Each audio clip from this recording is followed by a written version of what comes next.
Melissa Thompson never imagined her retirement would begin like this, with a silent child standing barefoot in her hallway, staring up with wide, haunted eyes.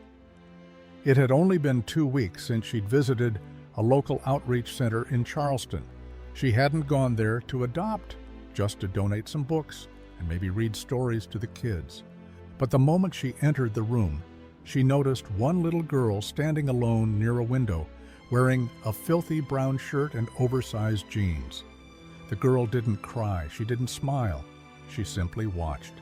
Her name, they told her, was Elma. No last name, no birth record, found alone near an abandoned industrial zone. She hadn't spoken a word since her rescue. Melissa felt something stir inside her when she saw those enormous, broken eyes, how she tried to remain invisible. Something in her cracked. She asked to sit beside her. Elma didn't run. That same night, the adoption paperwork was signed. Melissa brought her home, wrapping her in a soft wool cardigan. Elma clung to the sleeve like it might vanish. She didn't speak in the car. She barely blinked at the world passing by.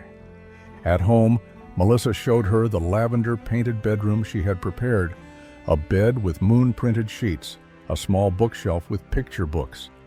Elma stepped in like she'd never seen anything so peaceful.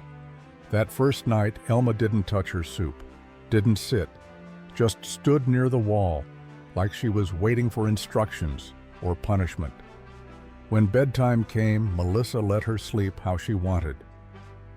Elma curled up on the bed, fully clothed, without a blanket, not making a sound. By the next morning, Melissa knew something was deeply wrong. Elma flinched when she heard water. She avoided closed doors, didn't touch toys, didn't react to music, still no words. Melissa didn't push her, but she couldn't ignore the state of Elma's clothes or the smell in her hair.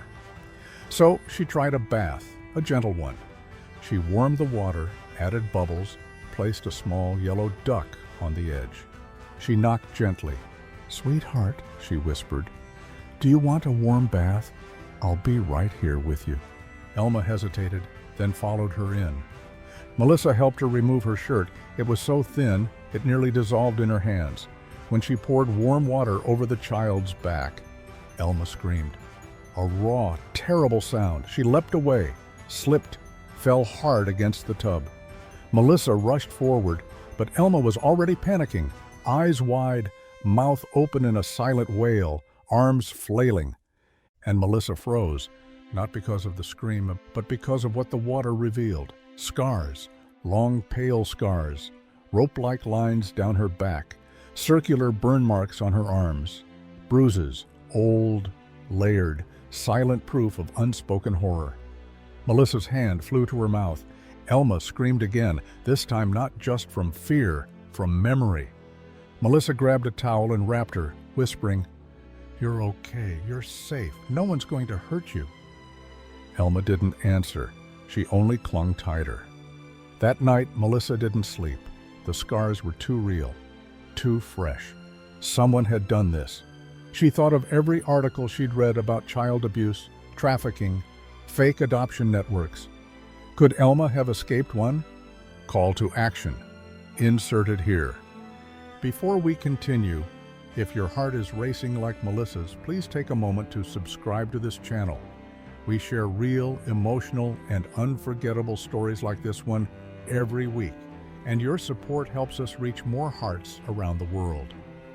The next morning, Melissa called the shelter. "What do you know about this girl?" she asked. "She was dropped off late at night," came the answer, "by a man who said he found her near a bus depot. No records, no ID. Did anyone do a medical exam? Did you even look under her clothes?" Silence. "We were overwhelmed that week. She seemed quiet, stable." Melissa hung up, furious. This wasn't just neglect, this was torture. She adjusted everything, using cups instead of faucets, sponge baths, letting Elma choose her pajamas, removing anything noisy. She took Elma to a trauma-informed pediatrician. "These scars," the doctor whispered, "intentional, inflicted over time." Still, Elma didn't speak. Until one afternoon, while drawing at the kitchen table, she paused and whispered, "Hot." Melissa looked up. Elma was pointing to her own shoulder. "Hot water." Melissa leaned closer. "Who did that to you, sweetheart?" Elma didn't answer with words, but with a small wooden stick pulled from inside her sleeve, burned at the tip. Melissa recognized it instantly. It wasn't just abuse, it was branding. Elma's small cloth bag from the shelter held a burned paper note, a doll's button, and a torn sketch of a woman with no mouth. The note read, "Hold her, mark her. She is property." Melissa's blood ran cold. This wasn't abandonment, this was ownership. That night, she searched every database until she found a police file from 6 years ago, a farmhouse near Greenville raided for child trafficking, no charges filed. But in the evidence photo, branding sticks just like Elma's. She contacted Martin Reeves, a local journalist known for exposing abuse.